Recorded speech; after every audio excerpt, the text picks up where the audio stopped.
Welcome to Chapter 13, where we are going from randomness to probability. Now, we've talked a lot over the course of the year about different things being dependent on probability, the p-value, the probability of having an observation as extreme or more than ours if the null hypothesis is true. But where do these probabilities come from? We've saved this for last simply because, in my opinion, there's a lot to memorize that goes into this. And, well, frankly, leaving a long time between memorizing something and taking a massive assessment like the AP test over that just isn't necessarily the best idea. So, when we get into this, the first thing that you have to understand is there's quite a bit of vocabulary. But the beautiful thing behind our vocabulary is it's very easy to find. For example, some of the definitions that you need to know can be found at the end of Chapter 13.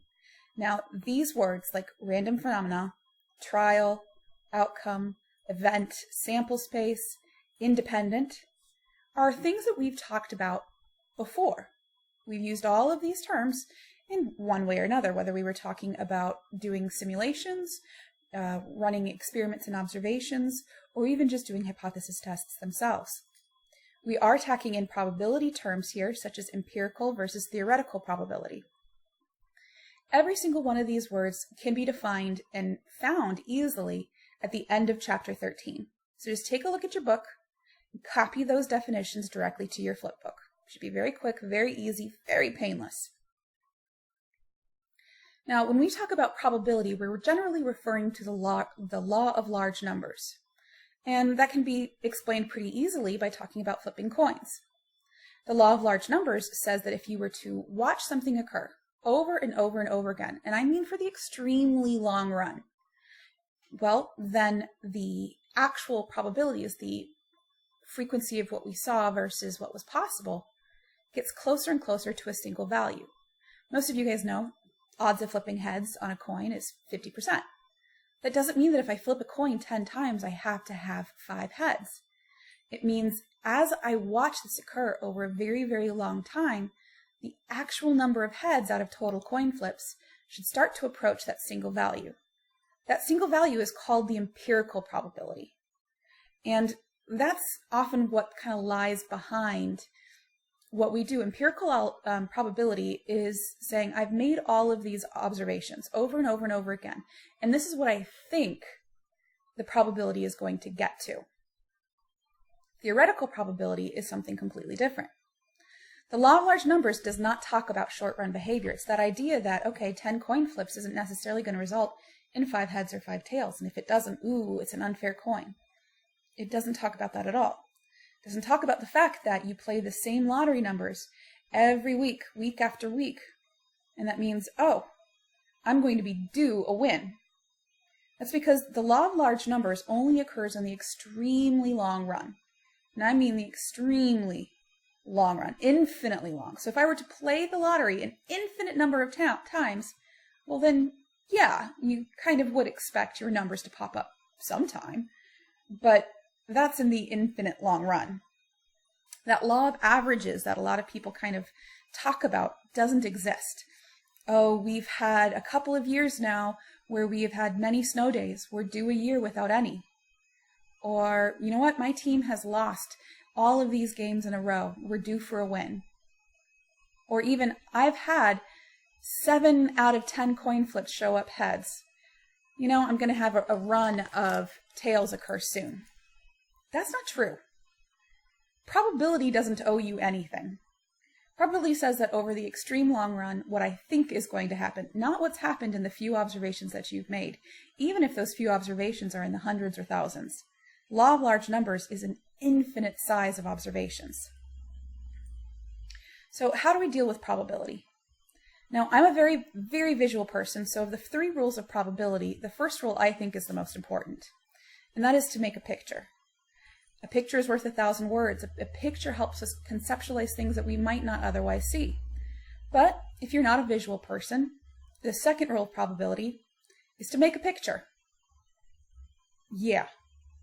Which means the third rule of probability is probably make a picture. Pictures are so much more powerful than you may think.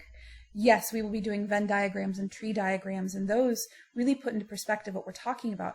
But even making a picture as simple as a number line helps us deal with probabilities when we're using the concept of at least 3 out of 10 will be successes. How do I map out how that's possible? Making a picture is extremely important. So here are a couple of our types of pictures. You gotta love this one right here. Oops, sorry. You gotta love our diagram right here. I don't know if you know who that guy is. That is a Venn diagram of the guy who came up with Venn diagrams. I think his last name was Venn. I know, it's very, very, very creative. Then we have a tree diagram that talks about probabilities, specifically things that are called conditional probabilities. Then we have a conditional table. It's a conditional frequency table. How many things fell in each of these categories, which we've seen already in chi-squared tests. Formal probability. So far we have empirical probability, which is based on watching what occurs in real life.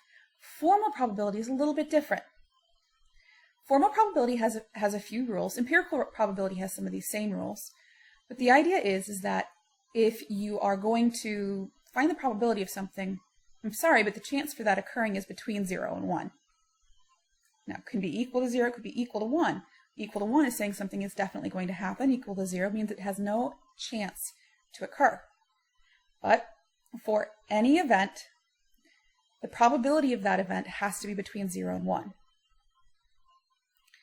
Now, probability assignment rules basically says if I look at every single possible outcome and I look at the probability of all of those outcomes occurring, they always equal 1. All of the outcomes in any trial must equal 1. Okay? And when we talk about S in this next statement, S is the set of all possible outcomes. That's our notation for sample space. So the probability of anything from my sample space occurring, all of the options, is equal to 1. So here's an example of our sample space. It's a box. Anything in that box is what can happen. So S is the probability of anything that can happen. That's our sample space. Now there are a lot more things that go with this. We have something called the complement rule. And when we're talking about complement, we're going to use this little notation right here, this A to the C.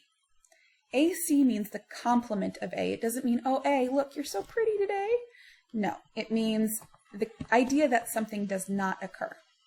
So if you want to think about getting an A in the class, the complement of A would be not getting an A in the class, getting a B, a C, a D, or God forbid an F. So when we put together an event and its complement, that should take care of every single thing in our sample space. Probability that something does occur, and the probability that it doesn't.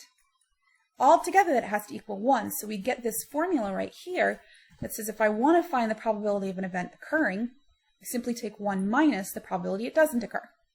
Here's our picture of the complement of a element in the set. So A is my element, all the different places that can occur. And A to the C, that's the complement of A. Together they make up the sample space. The addition rule you want to be careful with. Addition rule requires the fact that your events are disjoint, also known as mutually exclusive. That simply means they cannot occur at the same time. They have nothing in common. So, like the idea of the probability of winning the lottery with the numbers 1, 2, 3, 4, and 5, and the probability of winning the lottery with the numbers 6, 7, 8, 9, 10, those are disjoint because they can't happen at the same time. They don't include any of the same numbers. Those are mutually exclusive numbers. If they're in one set, they're not in the other. Now, if you know that you have disjoint events, like A and B, the probability that one or the other event occurs is what you get from actually adding the two events together. And this is our notation. Now, this little U guy right here, that means union, and that means if I pull together everything from A and everything from B, then the calculations for that is the probability of A plus the probability of B. As long as you know that A and B are disjoint, A and B have nothing in common. 1, 2, 3, 4, 5 has nothing in common with 6, 7, 8, 9, 10. Now, if I were talking about the probability of getting the numbers 2, 4, 6, 8, 10, and the probability of the numbers 1, 2, 3, 4, 5, those are not disjoint events because they have elements in common. We refer to this as the probability of A or the probability of B. And you can see it in a picture by two different sets of values that do not overlap. Now, in order to use the addition rule, they have to be disjoint or mutually exclusive. We pick up one more rule, and that's the multiplication rule. Multiplication rule works on a different playing field than the addition rule. For multiplication rule to occur, we have to have independent events. And basically what we're saying is we're going to have one situation where one event could occur. We find the probability of that one event occurring. Now it's like you change the page and you're going to do something different. And you want to know the probability that the next event occurs. Well, if the probability of if the first event has no effect on the second event, then we can use the multiplication rule that says the probability of A and B. Now we're looking at this kind of the upside down U right there. That's the probability of A times the probability of B. But that only works if A and B are independent. So, for example, I can calculate the probability that a student takes AP Statistics. I can calculate the probability that someone takes AP Calculus. And I can take the probability that I can find the probability that someone takes AP Statistics and AP Calculus. But those events are not necessarily independent. Your likelihood of taking one AP math class may just in fact impact your ability or willingness to take another. So if you're taking AP Statistics, you're more likely to take AP Calculus than, say, somebody who's taking a lower level math class or a non-AP math class. Now, the thing you need to understand here, disjoint and independent are not the same thing. They're not even close. Disjoint refers to two events that could possibly take place in the same decision level. Where independent says I make one decision and then I make another one after that. So you have to think before you start using either the multiplication or the addition rule to find out whether the events are disjoint or independent. So here's an example of two events that are not disjoint. These guys overlap. Now, that overlap is also called the probability of A and B, but that guy is calculated completely differently from our multiplication rule. So you want to be real careful with that. So what we've picked up here is that for any event, the probability event is between 0 and 1, and you can include both of those. There is no such thing as a 125% chance of rain tomorrow. It ain't going to happen. We said the probability of all possible outcomes is equal to 1. That means the probability that it's raining tomorrow, sunny tomorrow, snowing tomorrow, literally raining cats and dogs tomorrow, all of those weather opportunities of precipitation of whatever sort, it's cloudy with a chance of meatballs maybe, all of that is going to have a probability of 1. The probability of an event not occurring is going to be 1 minus the probability of that event does occur. Or, flip that around, the probability of event occurring is 1 minus the probability it doesn't occur. And if A and B are disjoint, we can use the addition rule that says the probability of A or B is the probability of A plus the probability of B.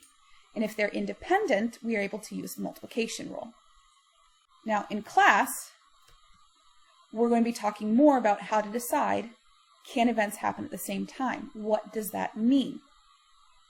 Well, events can happen at the same time, then if they cannot happen at the same time, then they are disjoint. But if they can happen at the same time, that means that they are not disjoint. It does not refer to them being independent or not. When you're talking about events occurring at the same time, that is referring to disjoint. And this is referring to that fourth probability rule. Now, if we want to talk about dependent or independent, it really involves, can the events happen in any order? If the answer is no, that's clearly going to be dependent. Your chance of graduating from high school depends upon the fact that you finish your junior year, that you have enough credits. You can't graduate before having enough credits to qualify for a senior for the next year. Those are dependent events. It's not the only way that events can be dependent. If events can happen in any order, and one of the big rules that you need to understand is that these cannot be disjoint and independent at the same time. Disjoint is talking about all events occurring at the exact same choice. So when I go through a lunch line, all of these events occur at the same time. I can pick multiples, I can pick one, I can pick two. That's where we can talk about being disjoint. Independent is saying, I'm going to make one decision, turn around and make another decision that may or may not have to do with what I did on the first one. So guys, these last two ideas of dependent and independent, disjoint or not, are some of the hardest things that we will be talking about. And it's going to be very important that we get to use all of the class period to work through as many class problems as possible, because it's really in this chapter, or this whole unit, you're going to see that it's the work that's the hardest. The notes are going to be easy. It's going to be working through the math problems and doing the correct interpretations. That's going to be the most challenging for us. So I look forward to seeing you in class. I hope this was a smooth and easy process for you. And let's do some problems when I see you next.